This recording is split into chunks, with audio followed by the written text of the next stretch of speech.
सितंबर को weather experts ने warn किया था कि क्लीवलैंड के पास बैड वेदर कंडीशंस डेवलप हो रही हैं और स्टॉर्म आने का खतरा है। इसीलिए इवेंट ऑर्गेनाइजर्स ने खराब मौसम की पेशन गोई को देखते हुए बैलून्स को इसके तयशुदा वक्त से पहले छोड़ने का फैसला किया। दोपहर 1:50 पर काउंटडाउन शुरू हुआ और जैसे ही नेट ओपन किया गया, लाखों कलरफुल बलून्स एक साथ ही आसमान की तरफ उड़ने लगे। ये एक स्पेक्टेकुलर मंजर था। आसमान रंग बिरंगे कलर से भर गया था। सब लोग बहुत खुश और एक्साइटेड थे। डिज्नी का रिकॉर्ड भी टूट गया और सब कुछ परफेक्ट लग रहा था।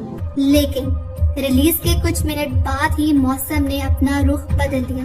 तेज हवाएं चलने लगी और आसमान में अंधेरा होने लगा। अचानक तेज हवाओं ने बैलून्स को एक तरफ धकेलना शुरू कर दिया और फिर बारिश भी स्टार्ट हो गई और हजारों बैलून्स वापस जमीन पर गिरने लगे। 1.5 मिलियन बैलून्स हर तरफ फैल गए। सिचुएशन इतनी खराब हो गई थी कि एयरपोर्ट पर फ्लाइट ऑपरेशन रोक दिया गया क्योंकि एयरपोर्ट के रनवे पर बैलून्स फैल गए थे। क्लीवलैंड की रोड्स ब्लॉक हो गई थी क्योंकि हर तरफ बैलून्स गिर रहे थे और बिखरे हुए थे।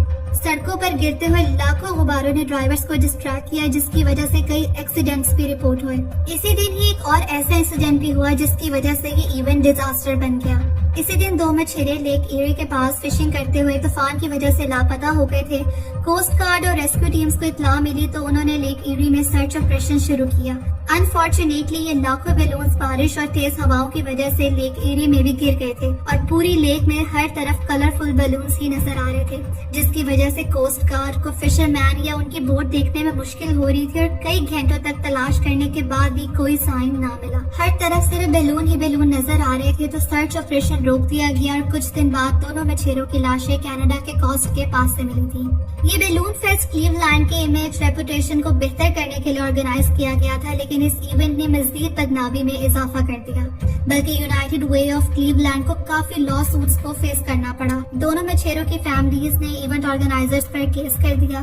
फार्म हाउस के ऑनर ने भी लॉ सूट फाइट किया क्योंकि ये बैलून इनके फार्म में गिरे, जिधर घोड़े डर के इधर उधर भागे और जख्मी हो गए। कई ड्राइवर्स जिनकी गाड़ियों का एक्सीडेंट हुआ उन्होंने भी केस फाइल किए और United way of greater Cleveland को इन सब को कंपनसेट भी करना पड़ा और करना चाहिए भी था, क्योंकि इवेंट ऑर्गेनाइजर्स की सबसे बड़ी गलती ये थी कि उन्होंने वेदर फोरकास्ट को मद्देनजर रखते हुए इवेंट को कैंसिल या रीशेड्यूल नहीं किया और इतना मेस क्रिएट हो गया। कहाँ ये balloon fest Guinness world record बन गया था कि 1.5 मिलियन बैलून्स को इकट्ठा छोड़ा गया, लेकिन 2 मछुआरों की मौत और मल्टीपल लॉ सूट्स की वजह से गिनेस वर्ल्ड रिकॉर्ड से कैटेगरी ही खत्म कर दी गई। हर जगह ऐसे इवेंट्स पर बैन लग गया कि अब कभी भी ऐसा कोई इवेंट नहीं होगा। और इस बैलून फेस्ट 86 को एक कॉशनरी टेल मतलब सबक देने वाली कहानी के तौर पर याद किया जाता है।